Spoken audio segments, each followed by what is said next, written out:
So I just got the go that we can start. So I'd like to welcome you, dear colleagues and guests, to the German Disaster Risk Reduction Conference and to our workshop. My name is Jörg Mühlbacher, the head of programs Action Against Hunger Germany. And the title of our workshop is Protecting Livelihoods and Fighting Malnutrition Through Early Warning and Anticipatory Humanitarian Action, discussing drivers of predictable humanitarian crisis from drought to conflict. So this workshop is all around early warning and anticipatory humanitarian action. So why is this important for us and interesting for you? Let me answer this question by citing UN OCHA. Global humanitarian needs are at an all-time high and continue to grow. Crises are driven by fragility and conflict, amplified by climate change and the impact of COVID-19. Some 237 million people will require humanitarian assistance in 2021, a 30% increase on the last year, while extreme poverty has risen for the first time since 22 years. So rather than waiting for shock to occur, we can predict both the shocks, for example, a drought or a flood, and the impact, for example, food insecurity, with increasing precision. So this enables us to take anticipatory action before worst impacts of a shock arise. So the United Nations and the government of Germany and the UK in September this year convened a high-level conference event to advance anticipatory action and to collectively push to act ahead of a crisis. And also at this event, Germany, the government of Germany, committed to provide 5% of its overall humanitarian budget for anticipatory humanitarian action. I think it was from 2022 or 2023 onwards. So in our workshop, we will focus, as the title says, on the protection of livelihood and the fight against malnutrition through early warning and anticipatory humanitarian action. And we will show 3 practical examples that can provide the basis for a discussion that we are also trying to have, going to have with you. The 2 projects of the 3 that we selected, they include a conflict component. It might be maybe an interesting part of the discussion too, because conflict-related parameters in early warning and early action is yet a rather new field of work, but it's an important one, as conflict is one of the main drivers of food and nutrition insecurity. So now I'm going to share my screen with you. I think you can hopefully see it.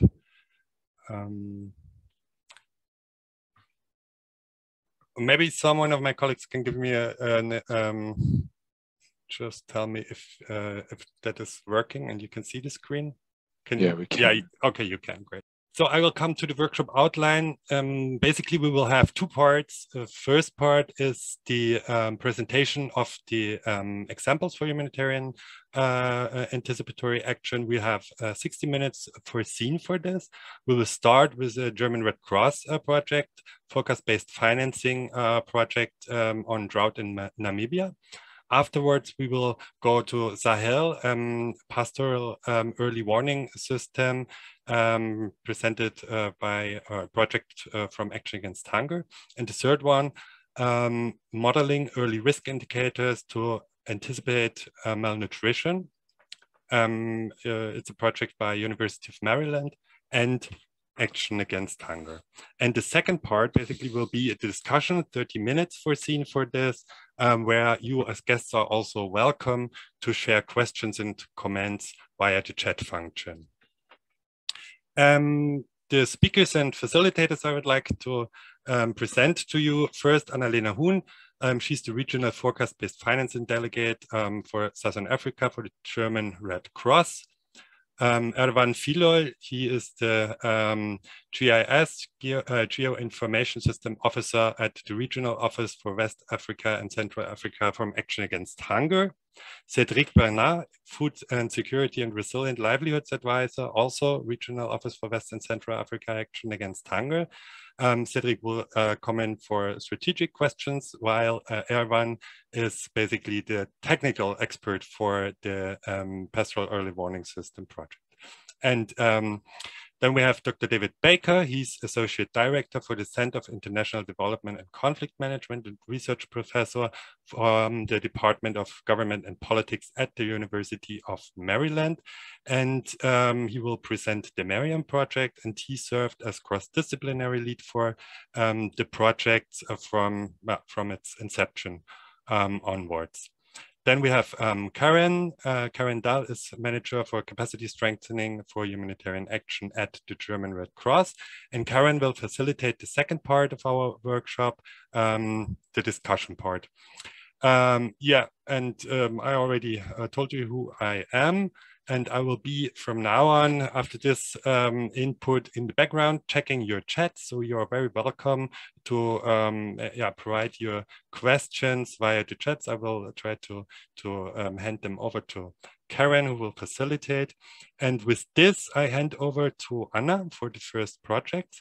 And I'd like to ask Anna also, as the other speakers, to stick possibly to the 15 minutes for each presentation that we have foreseen. Over to you, Annalena.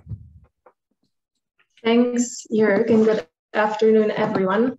Tried to keep it short and give a brief overview of where we're at in Namibia in our journey in finding the most viable pathways for anticipatory actions for drought events in Namibia. It's a pathway that's part of a bigger picture, a regional project supporting Mozambique, Lesotho, and Namibia in the implementation of anticipatory action mechanisms, and the focus hazard ended up being drought for now. So just a brief overview where we locate anticipatory actions in or between the different disaster risk management phases that we all know.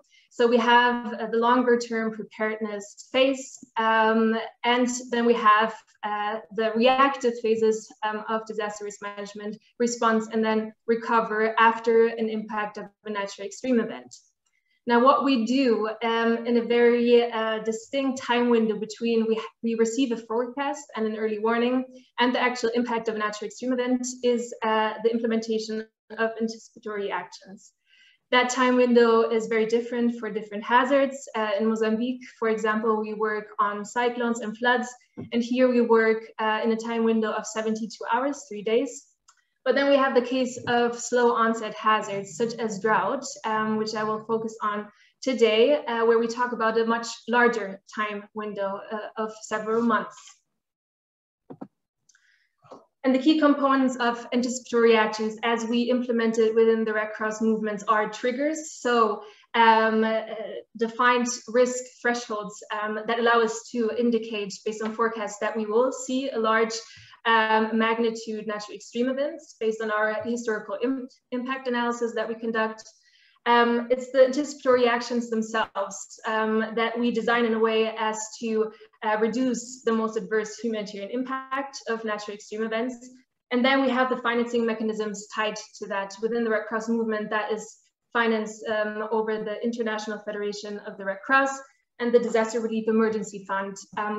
And within that, a very specific funding mechanism that was designed and set up for anticipatory actions, which we call the forecast-based action by DREF. And all of these different components are clearly defined in what we call within the Red Cross movement, the Early Action Protocol, EAP, essentially standard operating procedures for this anticipatory action time window. Now, if we look into this visual I just showed you on anticipatory actions along the timeline and assess it from a slow onset hazard perspective. So from a perspective of, for example, a progression, slow progression of a drought in a country, the whole timeline becomes a bit more complex. So while we maybe have a first onset of indicators that tell us that we might have a very severe drought events earlier on, the different drought impacts peak at different time along a much longer timeline. So whereas in the case of cyclones and floods, we have a very distinct point of time in terms of impact. With droughts and slow onset, we have that in a slow progression and different peaking impacts along this timeline. Why does that make it more complex for us as humanitarian actors is that each of these peak impacts require different forecasts that allow us to indicate with impact-based forecasts when this peak will occur. And then also the interlinked nature and character of what we often term as or frame as drought is very complex. So as you know, there are different definitions of drought events, starting from a meteorological, near meteorological drought up to agricultural and then socioeconomic drought. And all of these different phases of progression bring a lot of complexity to the anticipatory action time window. Now we're trying to untangle that in Southern Africa in 3 countries, Mozambique, Lesotho, and Namibia, and I'll zoom into Namibia. Because we are aware of the complexity of drought events for anticipatory action, we developed a regional research framework, which we implemented together with national universities. In Namibia, it was the University of Namibia, to really untangle drought risk, to understand what available forecasts are for the different prioritized drought impacts. As I said, they peak at different times. What products do we have out there to give us high quality information early on about the occurrence of the peak impact?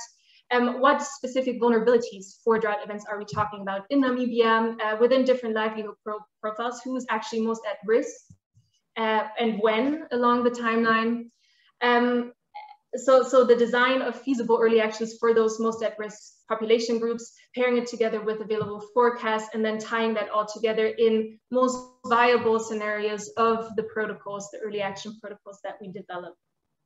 So it was an action research approach we followed with strong stakeholder engagement in the National Technical Working Group for Anticipatory Actions in Namibia. Drought events have the largest humanitarian footprint in Namibia, with a large proportion of the population depending on subsistence farming of rain-fed crops and livestock, which are both highly vulnerable to the impact of droughts. It is the natural extreme event with the most adverse impact in Namibia and having caused the biggest losses in the past. What are the prioritized drought impacts? So drought impacts severely on the agriculture sector in reduced harvests, crop failure, low grazing availability, degraded livestock, and poor market prices. And then in a secondary progression of these first impacts, also food insecurity and increased levels of vulnerability of population groups relying on subsistence agriculture. Livestock, degradation of the condition of livestock death. We see a large increase in drought events, degradation of the livestock condition, and by that also the fluctuation of cattle prices related directly to the occurrence of a drought. And then clearly also water supplies, so reduced water availability for domestic, industrial, and agricultural use. Then again, in secondary effects, also socioeconomic impacts on vulnerable population groups. The water shortages expose the rural populations to unsafe water use, and we also see increased human-wildlife conflict over scarce water sources in a drought event. And then in the longer perspective, we have generally adverse impact of climate change on the availability of water sources and an increasing water stress also in non-drought years.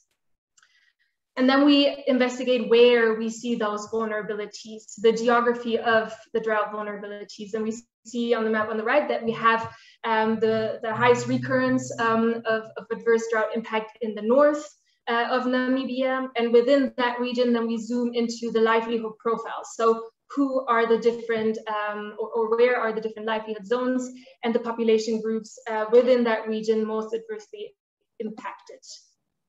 The question on who is vulnerable.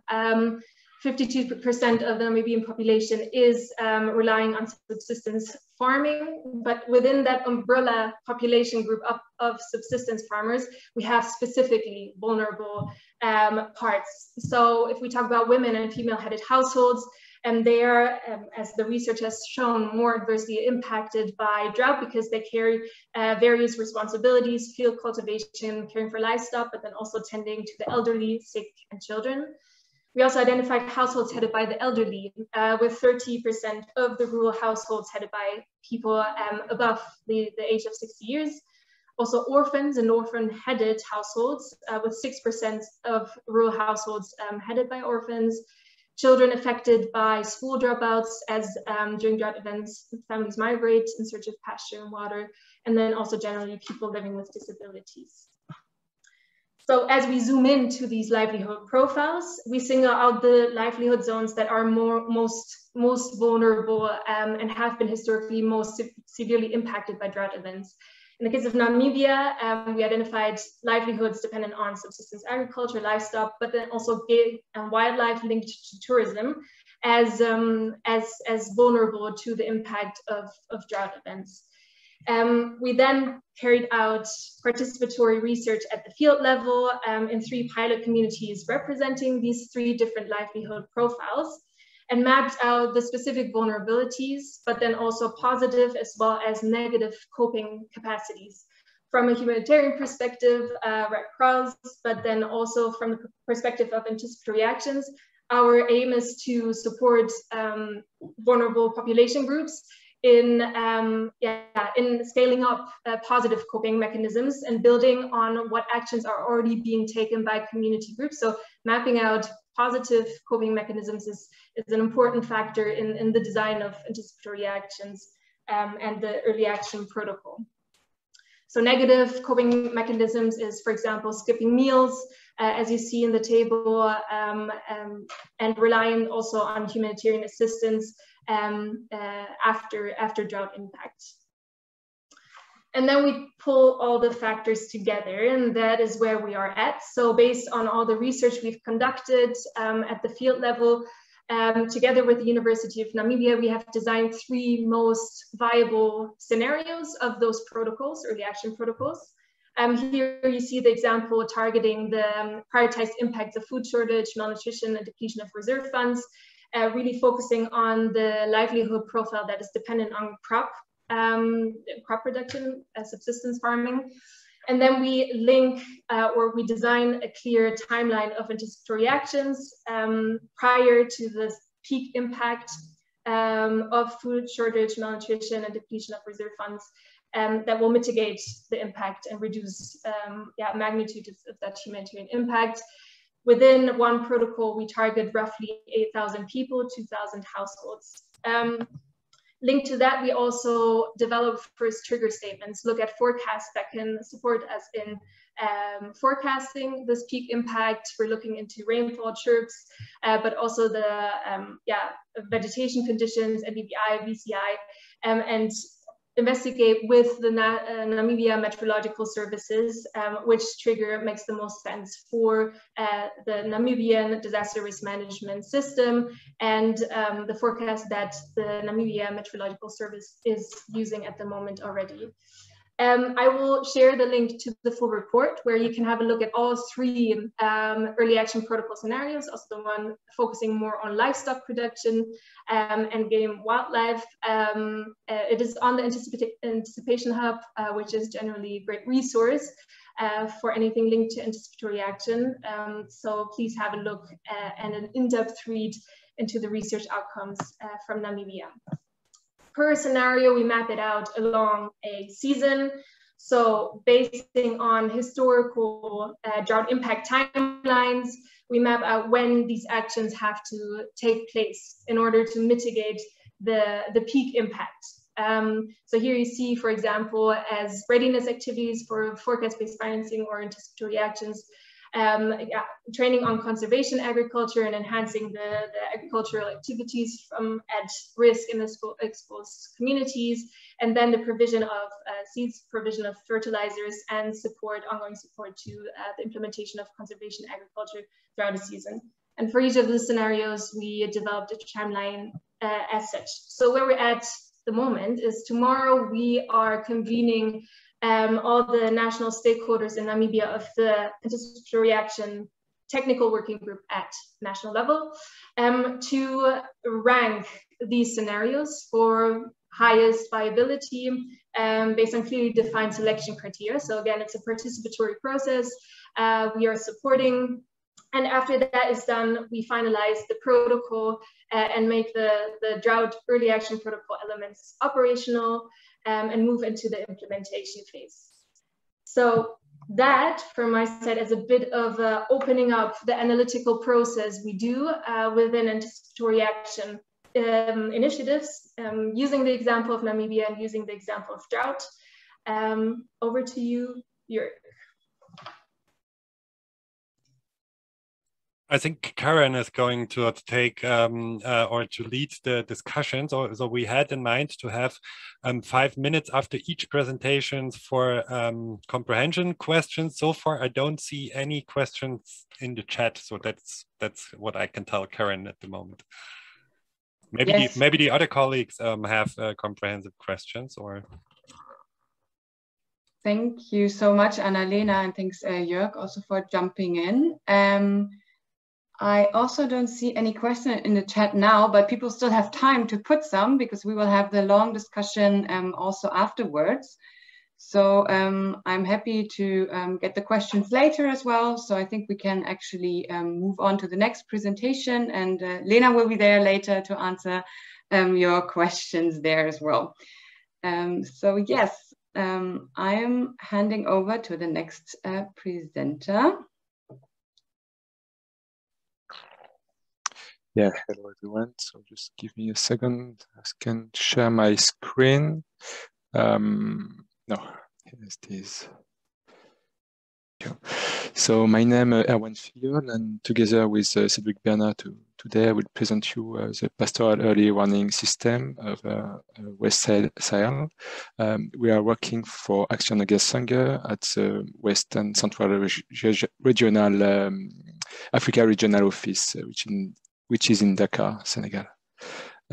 So the brief introduction in the context of this project. So West African Sahel, it's a large territories characterized by very low annual precipitation with high spatio-temporal variability.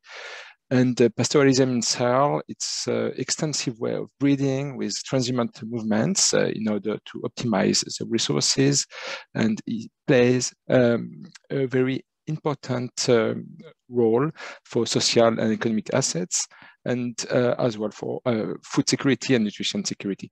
And is obviously highly dependent on the resources in terms of pasture and water. So the goal of the project is to improve the response capacities to food and nutrition crises and to provide up-to-date information to the different stakeholders for the decision making. So how does it work? So there's those two resources needed by the breeders, which has pasture and water, and we use both satellite imageries and information collected from the field to feed up what we call the pews, and in order to provide some information straight to the end users, which are the breeders themselves and the national and international organizations. This information take form as regular bulletins and as well as platform which are publicly accessible, and as well as some messages that we broadcast using local radios that is this direction to the breeders themselves. So the methodologies is two distinct, or I will say complementary pillars of the mechanism. It's early warning that we are during the rainy season, we are make an assessment of the quantity of biomass produced. They will give the quantity of stock of pasture will be available during the next coming dry season. and a surveillance pillar that we are monitoring in real time or near real time all the parameters important for the pastoralism. So in terms of remote sensing data, we are using different products which are delivered by Evan, I'm sorry. Sorry, Evan, can I interrupt you? Because I think it's not only me, we're seeing somehow not the full screen, and it wasn't difficult. Yeah, I understand. Can you somehow change the mode? Yeah. So I will do it like that. Just give me a second. It wasn't a problem in your earlier slides, but now it's I understand.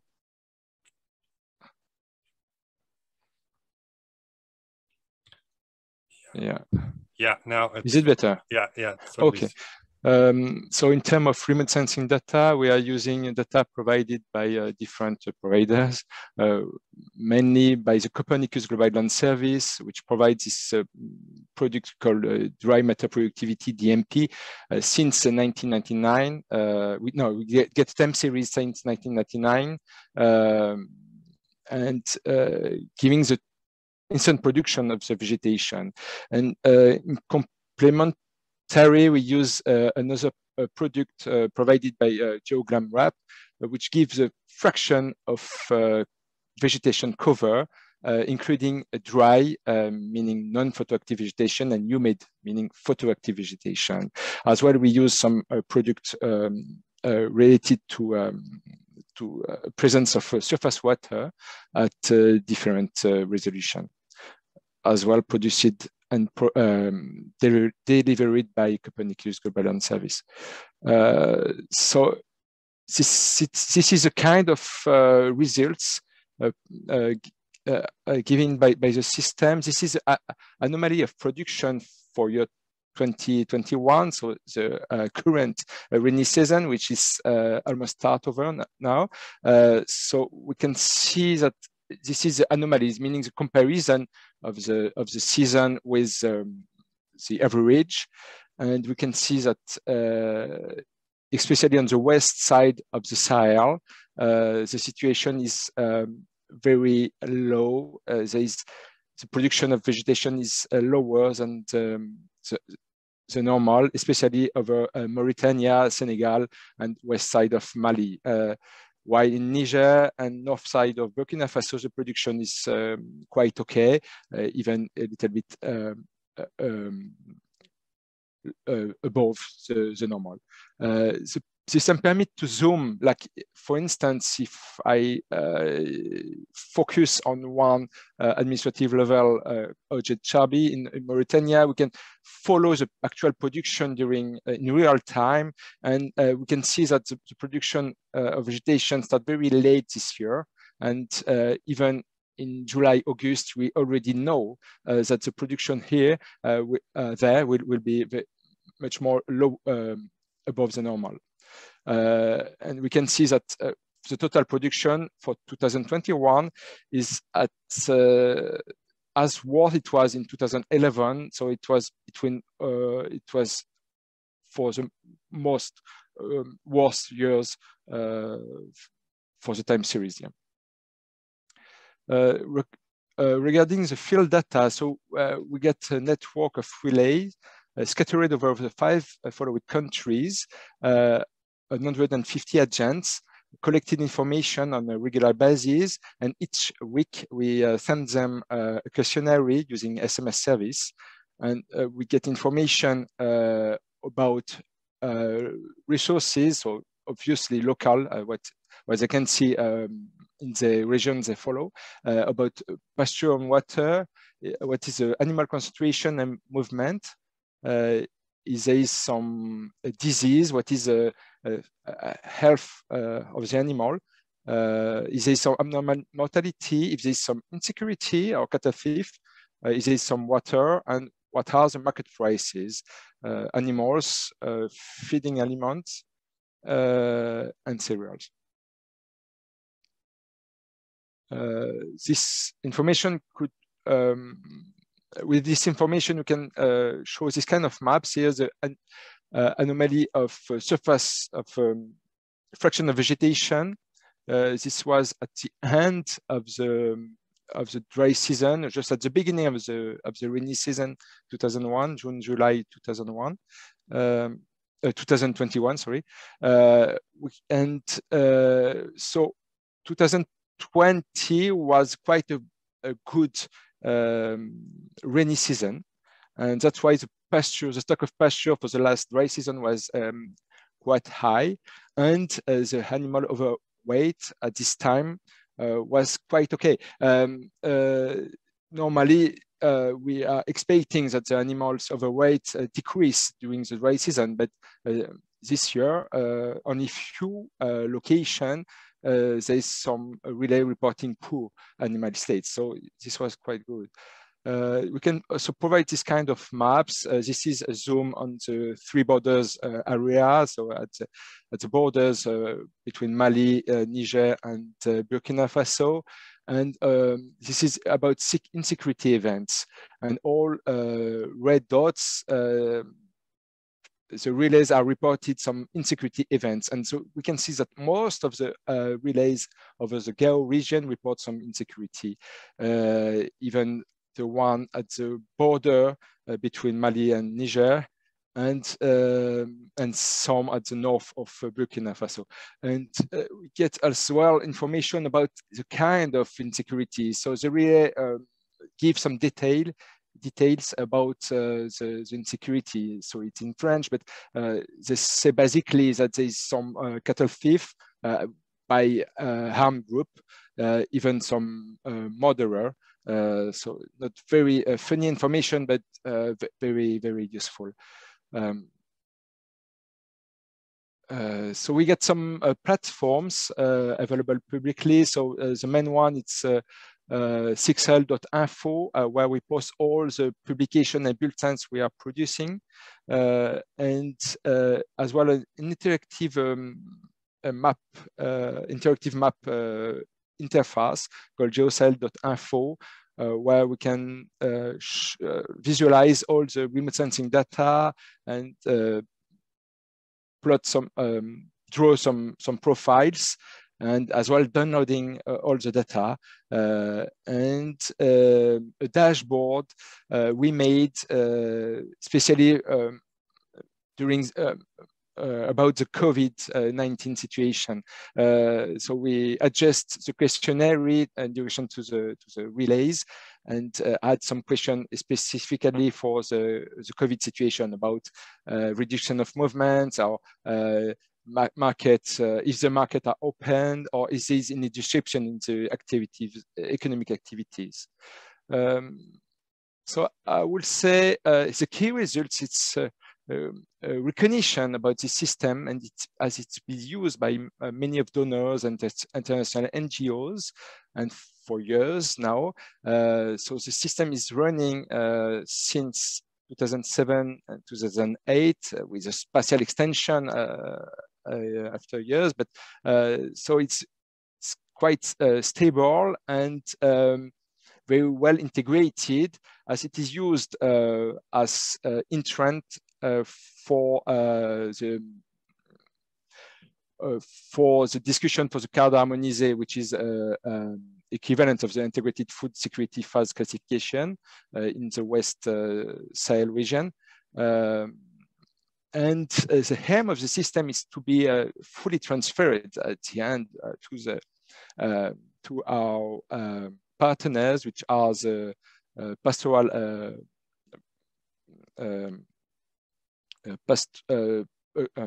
organization. So we are working for training and technological transfer.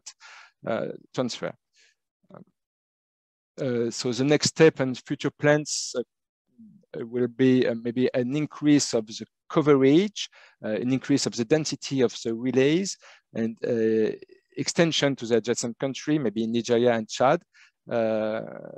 Use different remote sensing data, maybe to monitor bushfires and to improve the water monitoring. and as well try to use a vegetation growing model. For the moment, it's only based, the early warning system is only based on observation and remote sensing observation. But by using vegetation growing model combined with meteorological seasonal forecast and climatic seasonal forecast, we could be able to provide some forecast of the biomass production a month or even years in advance. And that could be interesting for agriculture too. Yeah, and another way for improvement is how to reach the final user, which are the herders themselves. So for the moment, we are broadcasting some message using local radios. But we are thinking about an app usable on smartphone that could be able to provide some information based on the location of the headers themselves about the density of vegetation, the presence of surface water, and the presence of bushfire. All those information retrieved from satellite imageries. And even if there is a relay somewhere not too far, the user could click on the relay and get information about the market prices, and if there is some animal disease or if there is any conflict there, and that could be very useful for the headers.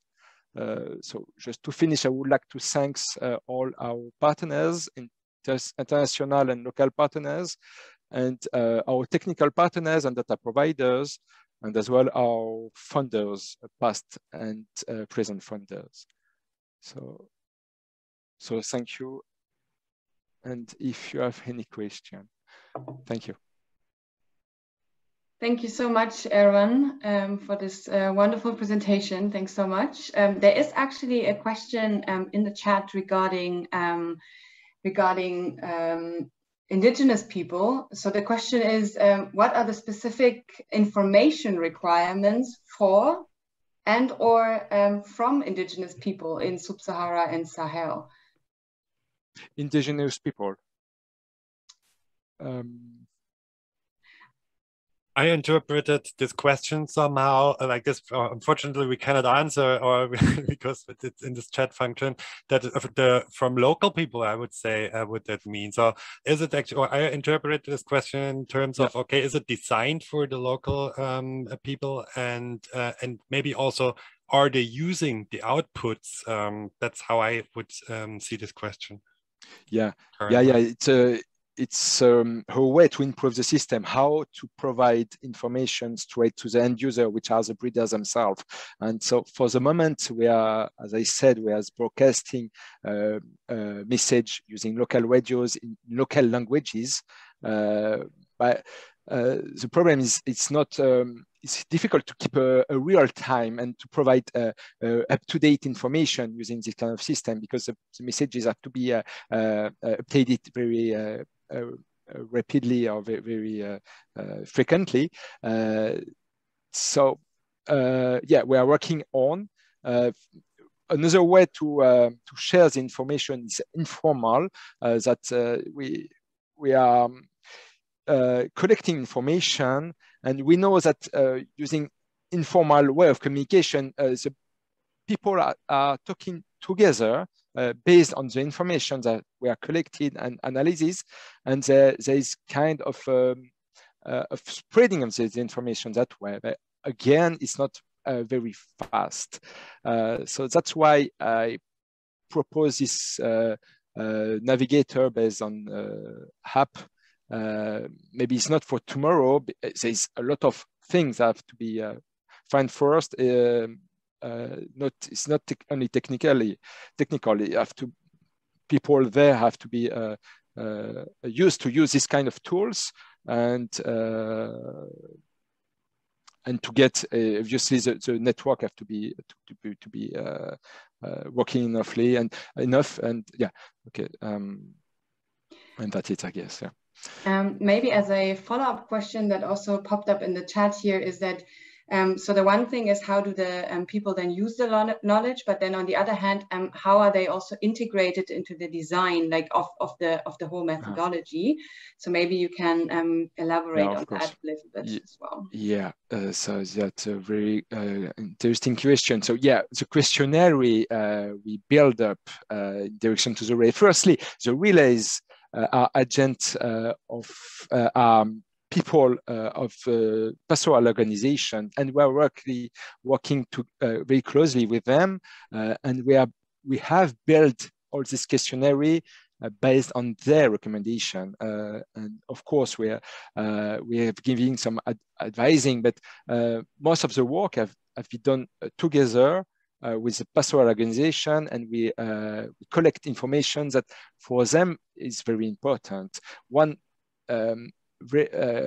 crucial information is market prices. They are very interested to follow the market prices, specifically about animals market prices, because they could follow. Basically, they are sellers. They try to sell their livestock, and they would like to know what is the market. And so we are offering them kind of services. Yeah. Great, thank you so much. I don't see any more questions for now in the chat. Thanks, everyone. And then I'm handing over to David for the Miriam project.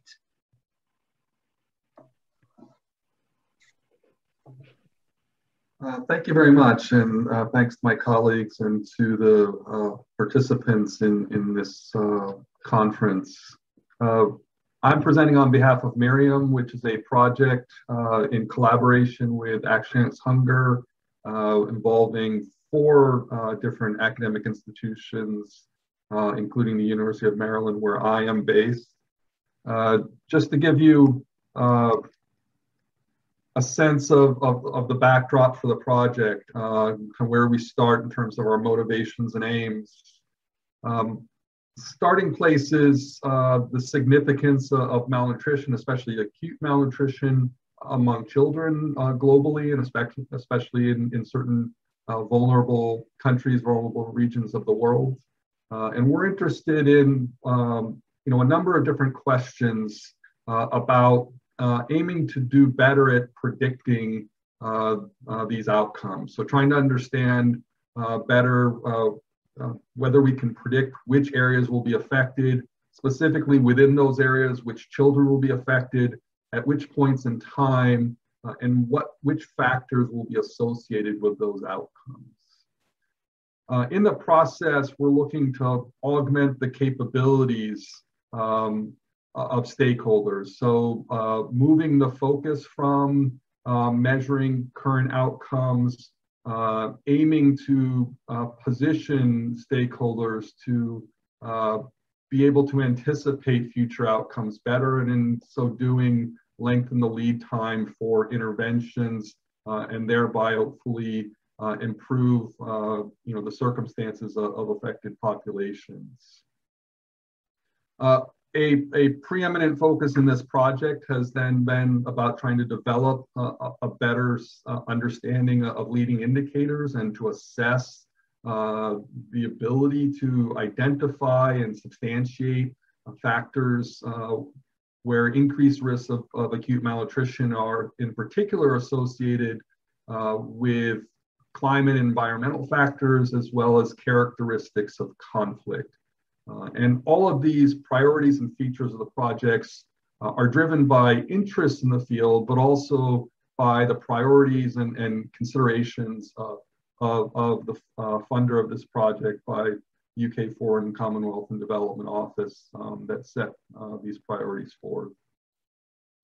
In designing the project, we ultimately wind up using an approach that has multiple different modeling work streams. So we're looking at doing quantitative modeling using available secondary data. So no actual data collection or development in the course of this project. The distinctive feature, as I said, is approaching this with multiple methodologies. And in doing so, we're making trade-offs on the one hand at the level of information inputs, trade-offs in terms of scope and granularity of data, and then in turn, trade-offs in terms of the analytical outputs that can be generated using these analyses, trade-offs between the breadth of the analysis as versus the depth of the analysis. So we had essentially 5 main work streams, ranging from analysis that was global in scope, but focused principally on trying to identify countries that were vulnerable to hunger-related mortality during armed conflict.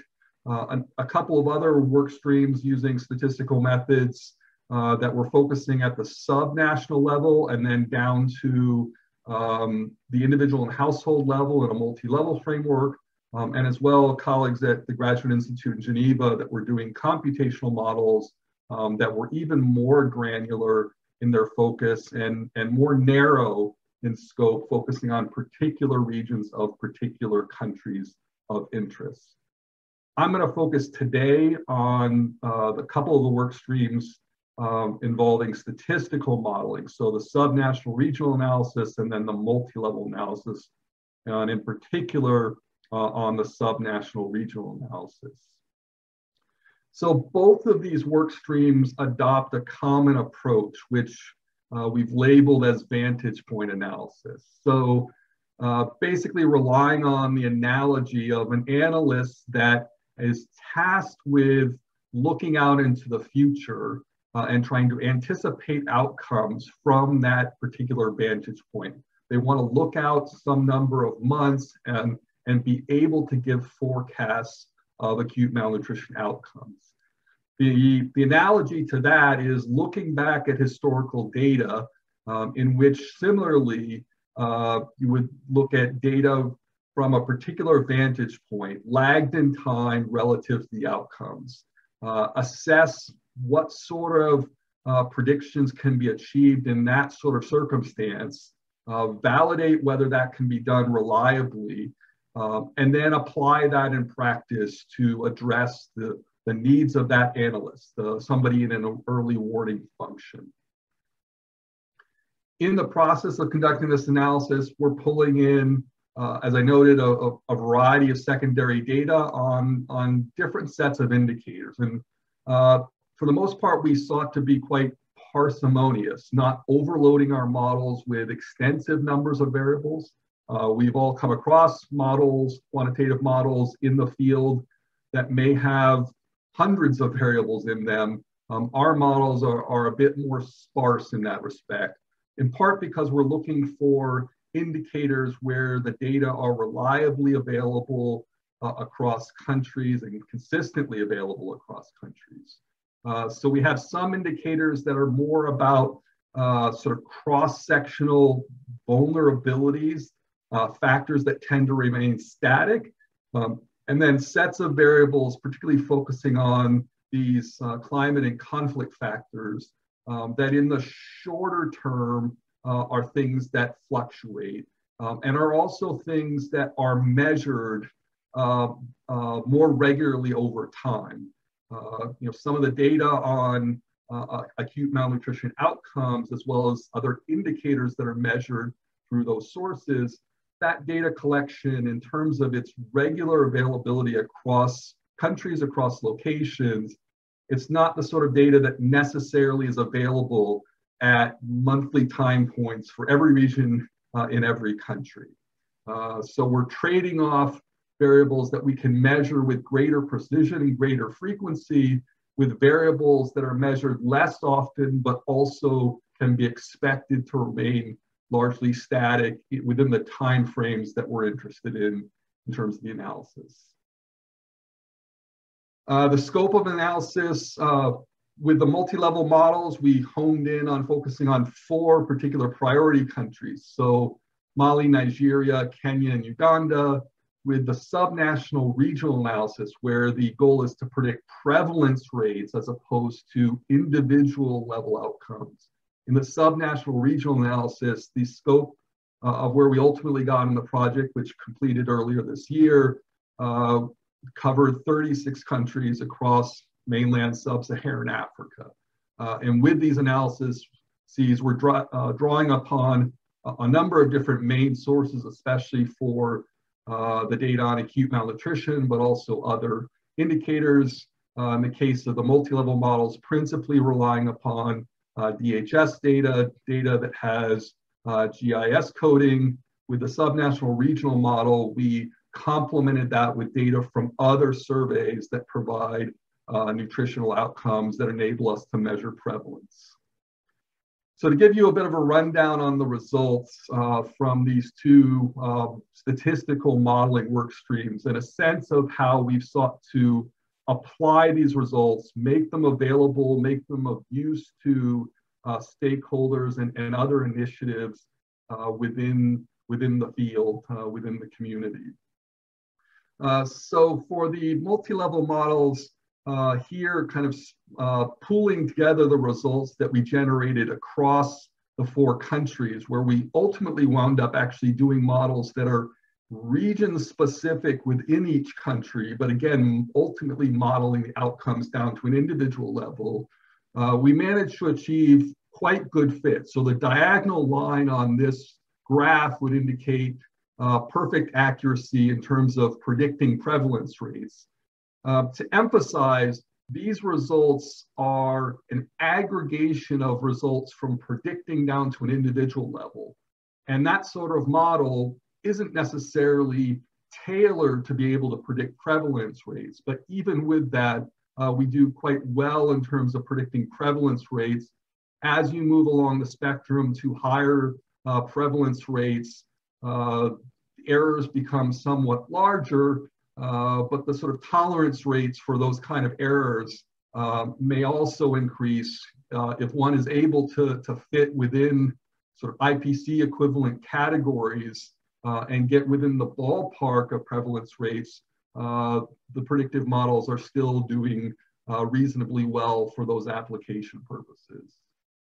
With the subnational regional models, one of the sort of real messages and takeaway of the analysis that we conducted, we're looking at different vantage points, starting with a vantage point of what if an analyst is talking about the here and now and the data that they have available up until what occurred very recently. Can they predict what's happening now? Can they forecast? In that sense, you're no longer even forecasting. You're just trying to say, well, what do I envision is happening out there here and now based upon what I know up through what occurred last month. As you extend back that vantage point in time and have more forewarning, what we find is actually the results are quite consistent.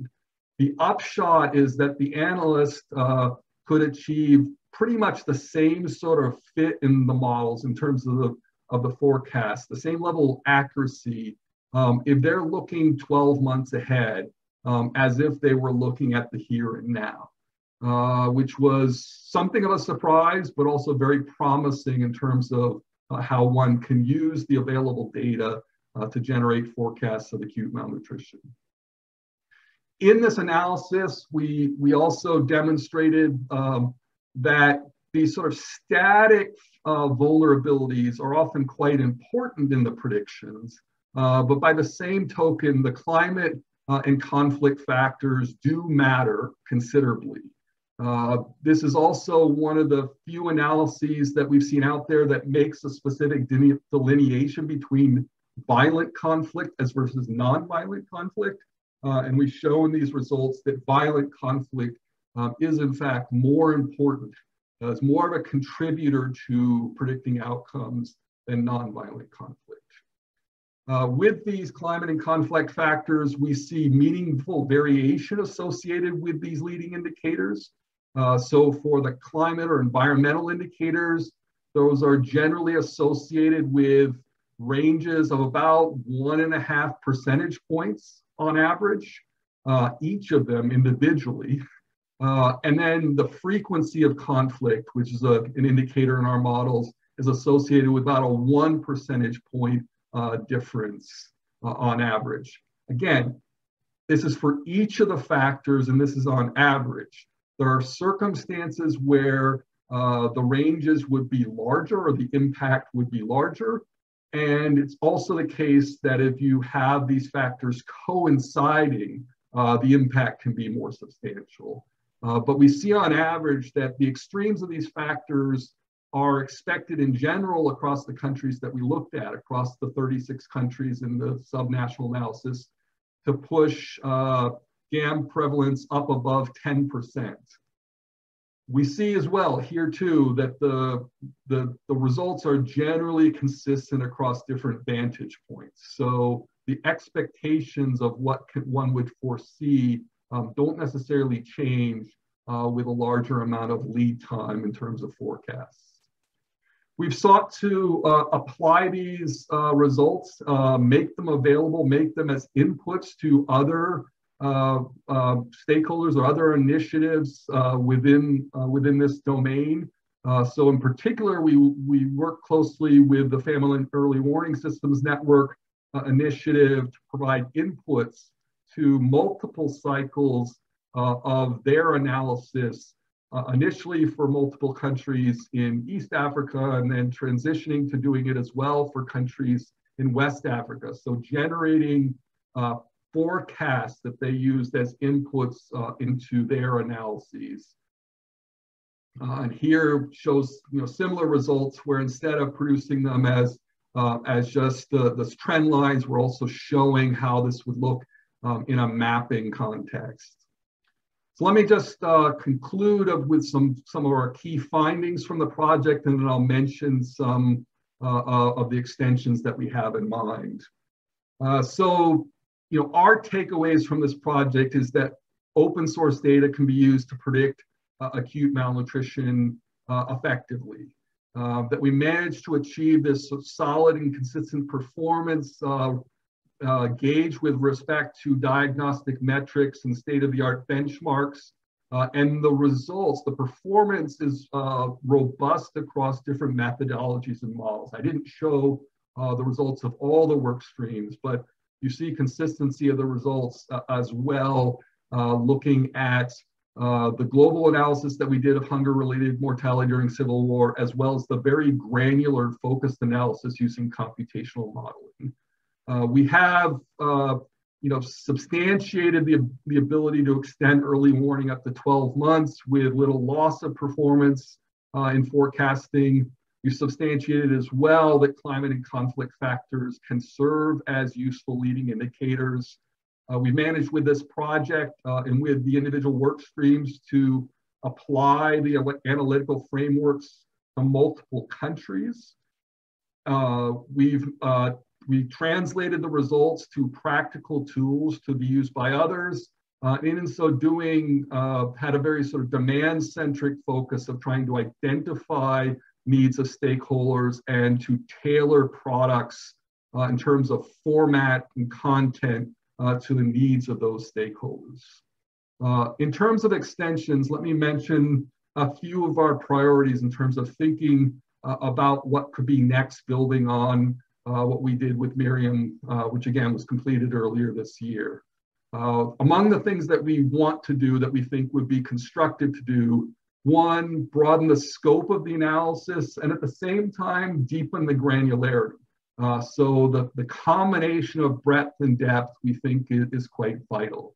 We'd like to do more to incorporate additional risk factors into the analyses to test their utility, again, subject to things about data availability. We're also conscious about the need for ongoing updating and revalidation of the models as new data become available, and as well, we gain access to more historical data that allow us to assess the robustness of our results and improve in those respects. We definitely want to do more to enhance the elements of decision-making and operational support so that this isn't just an analytical project that may have kind of a more scholarly bent at some level, but in fact is addressing needs of people in roles where they're having to make important decisions about strategy, about programming, and about operational decisions on the ground. And in the process, we will continue to emphasize an iterative form of engagement with stakeholders learning throughout the process about their needs and seeking to be responsive to their needs and to their feedback.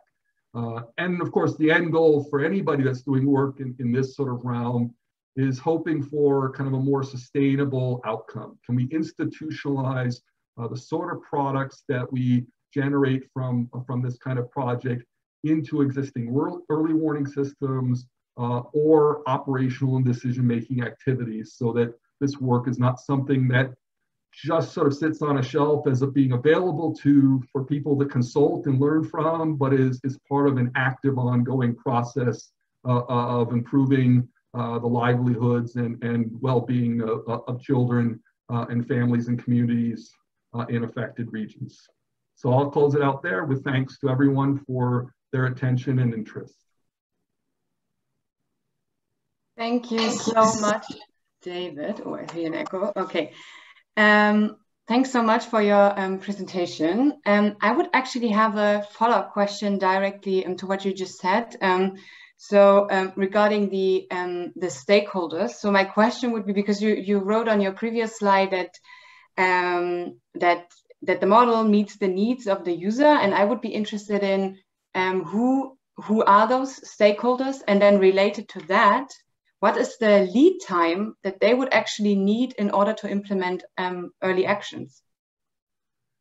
Right. So over the course of this project, over the course of the 4 years, we engaged with many different actors at international and national levels, and at local levels as well. You know, partly in the course of the design aspects of the design stages of the project, partly in trying to think through the utility of the design, and then as we sought to kind of gather up data and then worked on producing preliminary analyses and then thinking through how to present those analyses, what sort of outputs in what sort of form with what sort of content were useful. So the work, the project included field work with folks going to local areas in Kenya and Uganda in particular. It included working with nutrition working groups and other networks that exist within various of the countries on which we focused, especially again in Kenya and Uganda. It included consulting with, involving folks in terms of the technical advisory group of the project, but also presenting our work to UNICEF, UN OCHA, World Food Program, IPC, FuseNet, various sorts of actors at the international level, but as well in the US with different elements of US Agency for International Development and projects that they fund. So it's been quite a range of different actors with whom we worked and with whom we sought to engage, and to whom we are very sort of conscious of what their interests are and what they were feeding into the project by way of what they were interested in. I also presented this work last year, I think it was, to another event organized by the German Red Cross. So over the years of the project, over the life of the project, we've certainly been very conscious and conscientious about engagement, not just as sort of final products, but along the way as well. Great, thank you. Thank you so much for your answer. I don't see any other questions in the chat. So thanks so much to the presenters for their inputs as of now. And now for the second part of the session, we will open up the discussion a little bit, as we've seen that the 3 different projects differ in their approaches in terms of target groups and also project design, methodologies, and data use, as we've just heard, a completely different approach. And now what we want to do is to dive into those differences and the similarities and lessons that can be drawn from all the 3 projects when overlaying them. And so we will be facilitating the first part with some questions from our side. And then, yeah, please, the audience, you can keep the questions coming. There's still some time for questions from your side as well. Yeah, so you found the chat function already. All right, so we will now start with some questions about the approach and which drivers, or as you called it, David, factors have been identified as the main drivers of the selected impacts. And my first question would be to Lena. So you approached in the project the topic of malnutrition and livelihood loss from the hazard side mostly. So you looked at drought and then looked at, okay, how does that affect malnutrition and livelihoods? But you said yourself that, I mean, drought has several drivers and also various impacts. And I would like to know how you overcome, or how you did overcome, the challenge to disentangle this complexity and then also prioritize the selected impacts and then also the actions at the point where you are now. Yeah, thanks, Karen.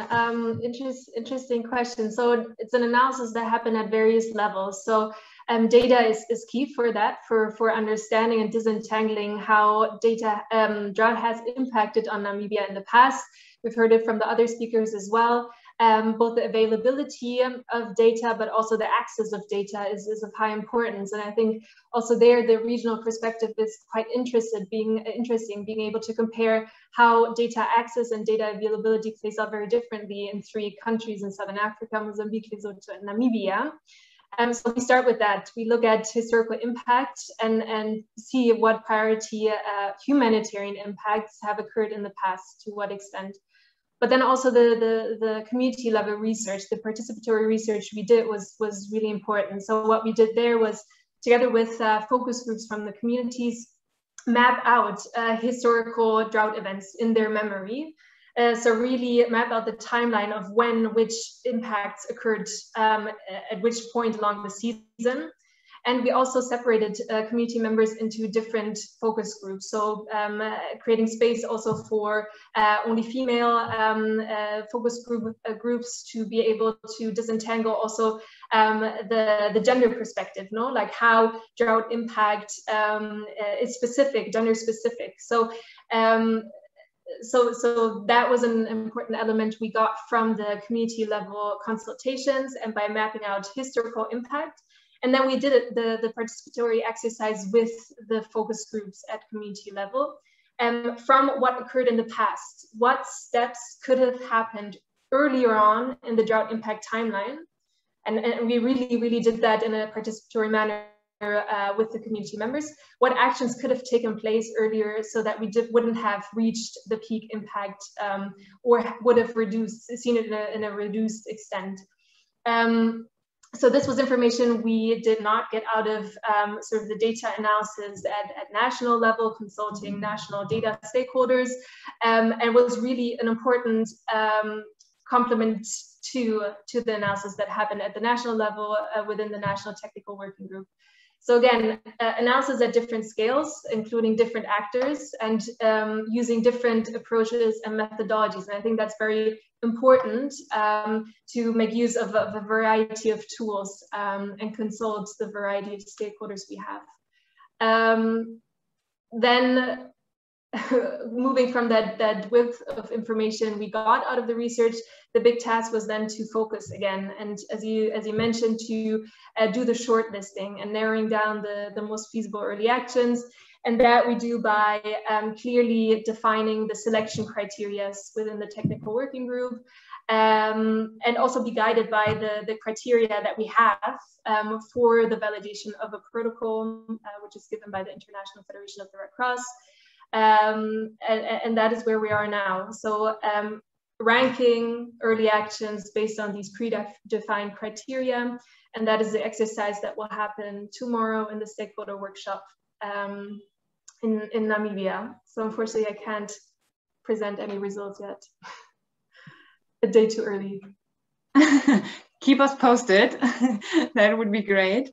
Thank you very much. I would now pass it on to David. So we've seen now, like the approach of Lena comes from this from this drought perspective, but in combination, of course, with the different vulnerabilities as different, like, of course, different drivers.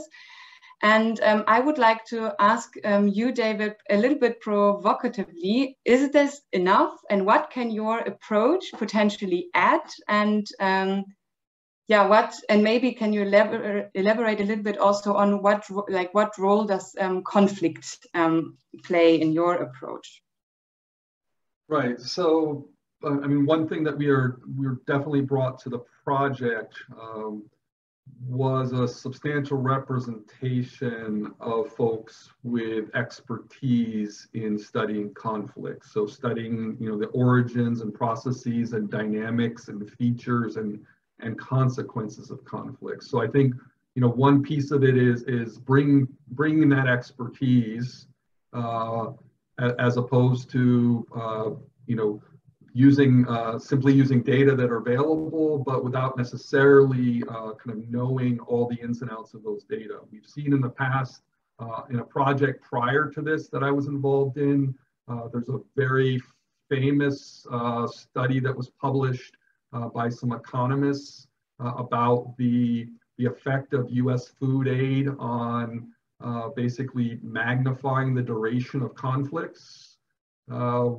We did a reanalysis of that on behalf of USAID that showed if you include in that model some of the standard drivers of conflict, all their results evaporate, right? And so you have some scholars that are working on a topic that isn't necessarily their area of expertise, using data that they may not be entirely familiar with, to the extent that other experts in the field are, producing a result that concerned a lot of people. And USAID was very panicked about that, as you could understand. And so I think that's a part of it, is the expertise of it. Also about having an awareness of the conflict data and what you can actually do with those data, and what are the limitations and hurdles of using those data. So I think that's part of what we brought to the project, is studying the dimensions of conflict and studying conflict processes. Again, not just an indicator that one could pull from a data set, but trying to understand better the dynamics. So some of the work that we've done, I didn't present it here, I just mentioned it in passing, about studying hunger-related mortality during civil wars, has looked at what are the particular features of a civil war that are signals of essentially bad things to come. When you're likely to get mortality where conflict actors are specifically creating risks to civilian populations. So again, some of this is just about expertise, and some of it is ultimately about how that expertise translates into the design of the work, the design of analyses, and how we go about studying these sorts of questions. Thank you, David. Lena, I saw you nodding. Do you want to add something? No, I think these are all really relevant points. I mean, the conflict element is not so relevant for the Namibia case study, but we're looking into it for Mozambique, where we have the intensifying conflict up north in Cabo Delgado. And we're currently investigating how we can include the conflict element and conflict data into the trigger models we have for sudden onset hazards, so for cyclones and floods. But also looking at it from a drought perspective. And I think it's very complex, very, very interesting. And we're investigating for new partnerships as part of that. Obviously in a conflict affected zones, you're also talking about very different actors within the Red Cross movement. That's, for example, the International Committee of the Red Cross. But also other data stakeholders. So we're liaising with ACLET, a project that does real-time data monitoring and so forth. So yeah, all the points David mentioned just really ring true, also for the questions we're asking in Mozambique, but again, more with a focus on sudden onset at the moment. What we're just noticing there is just also the politics, no, around data, specifically conflict data, which obviously has to be taken into consideration. It's just a big factor for us as initiative approaching this. And if I could just interject with one thing, just a cautionary tale to everybody in the field that uses conflict data. And this includes ACLED, and I know those folks there. One of their research and innovation director was a colleague of mine when she was a grad student at the University of Maryland.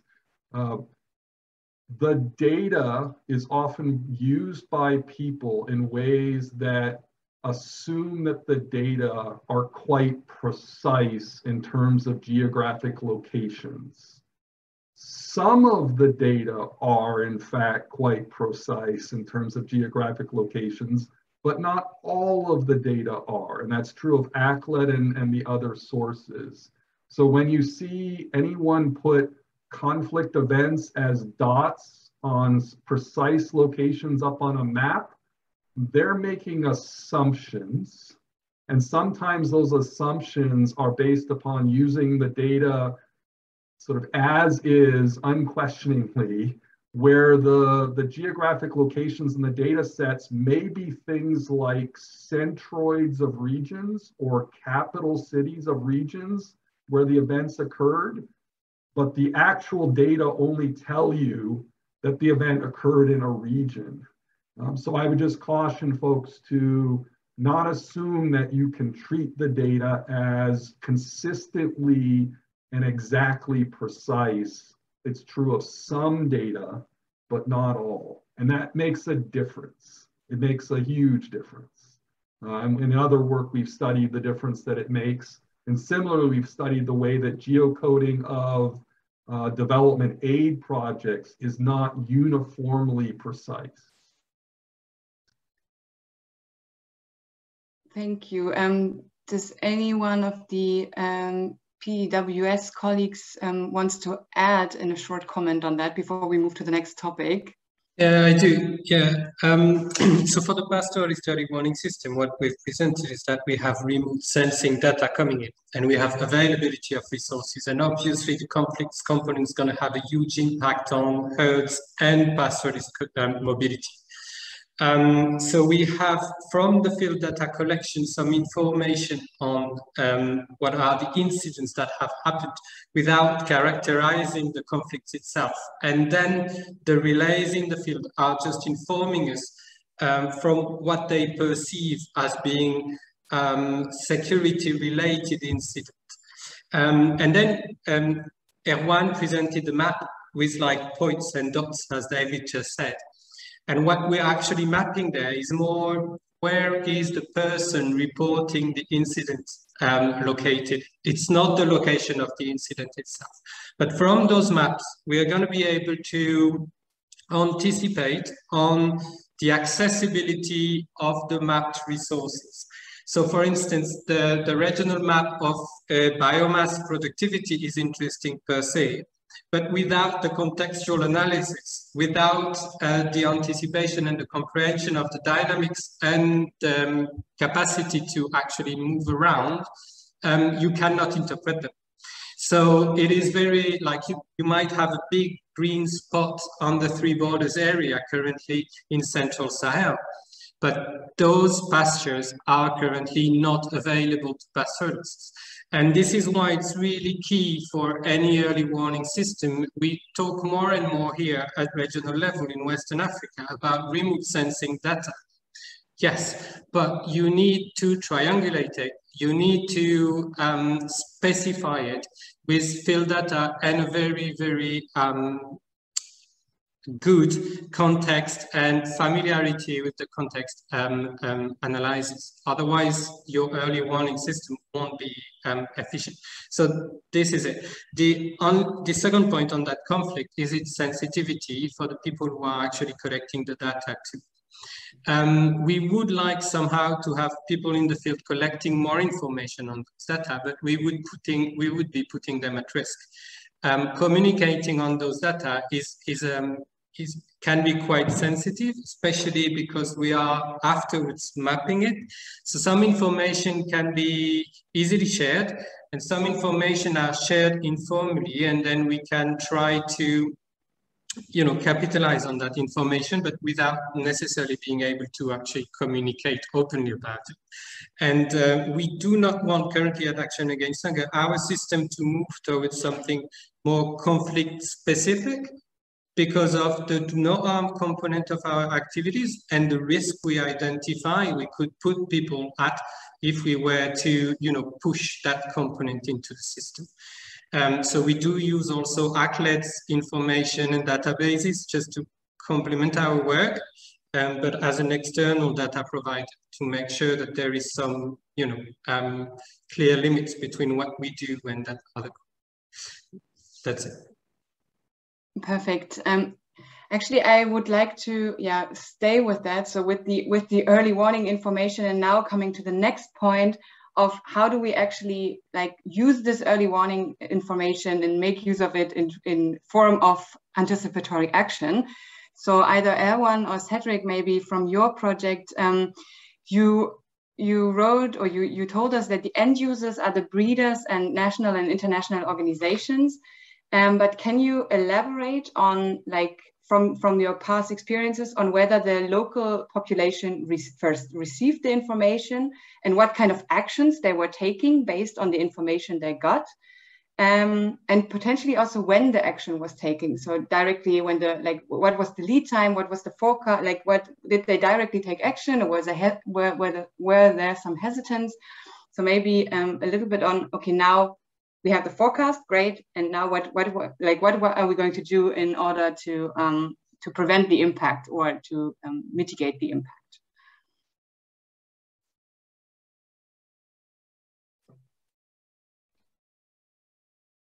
Okay, I'm gonna try to answer this, and then everyone will. So there are different levels we use that information. Our current system needs to be improved in terms of information provided to local communities for anticipation action. And according to different countries, we've got different systems and so different capacities to anticipate. I'll take the example of Senegal, where the entire system is relying on the pastoralists themselves. It's a pastoralist network that all the relays, all the field data collectors are members of that same network. And that creates the capacity between them to actually exchange information on animal health, for instance. If one of them spots a certain disease, it's gonna actually communicate with others, and that has triggered in the past anticipatory action in terms of vaccination and veterinarian actions. And this is currently existing. And this is why we are trying to push for more and more direct pastoralist field data collectors, because we do know that informally, they do share information without us having to invest into some complex information sharing social network or whatever. So this is one example. At regional level, and in my position, working for a regional office, doing a lot of representation, doing a lot of coordination work with other stakeholders, what I do is that I frequently present information to working groups, regional level, and we do write positioning paper too. So we are going to raise awareness about a certain situation. Currently, end of rainy season 2021, we have clear indicators that the western part of the Sahel, specifically Mauritania, Western Mali and Senegal, are under severe pressure in terms of biomass availability. So we are already communicating widely at regional level across donors and so on, and that allows them as well to use this information internally to mobilize resources to be better able to respond. from their capacity to mobilize those resources quickly, then we might be able to implement anticipatory action. What generally happens is that we're too late to do so, because the line of a decision-making process is not already anticipated and very clearly defined, but is just made on an ad hoc basis and is not that efficient. And there is a lot of work we could do there to improve this. We do also know, and making the link with our colleagues from the Red Cross, is that our results are used for their finance-based, forecast-based financing decision-making. So from what we produce of Action Against Hunger, for instance, the French Red Cross, working here in support of national society, is using this to take decision on anticipatory action. This is the case in Niger, and they're piloting it now in Mauritania. So that is actually a great link to the closing as well, because I would like to pose one last and really short comment to David. So where do you see that the projects can learn from each other in a very short manner? So we heard now that these like German Red Cross projects and the pews are connected. And now, Miriam, where does that come in? I think a lot of it comes down to projects not operating in silos and, you know, these conversations happening, but also not happening in fleeting ways. You know, I've certainly over the course of the project engaged with Cedric and colleagues from the West Africa Office of Action Against Hunger, and have engaged with others, as I noted, but more sustained conversations, more learning and insights about to-dos and not to-dos, but also connecting the dots among projects, pooling together data resources, making information available, so that we're not operating entirely separately, and we're not reinventing the wheel as well, and trying to do things that are efficient in terms of resources and capabilities and learning. Thank you for those words, and not working in silos. The overall game target, as always. Sure. Yeah, I think with this, unfortunately, we don't have time anymore for further questions. I'm really sorry. I'll hand over to Jörg for the closing. Oh, okay. I didn't know that but yeah, I'm just going to thank you all, and I'm thanking you, Karen. It was a nice idea to do this project together, ACF and Red Cross. I think specifically, I thank David to come in so early in the morning from East Coast, and all the colleagues presenting. I think we, yeah, I mean, this anticipatory action is going to take up speed, it seems. No, the international community also taking this into consideration further. There's also more funding that donors want to channel. So I think it's also on us a bit, on humanitarian actors, to make these proposals on how to actually do it, and how to do the link from early warning to anticipatory action. Looking forward to see much more examples. And yeah, thanking you all for this workshop and your participation. Also, thank you to the guests. Next time, maybe we can do it in a Zoom, so where we can have direct chats and open the mic. This is something that we can discuss later. But anyway, I enjoyed this discussion with you. Thank you so much.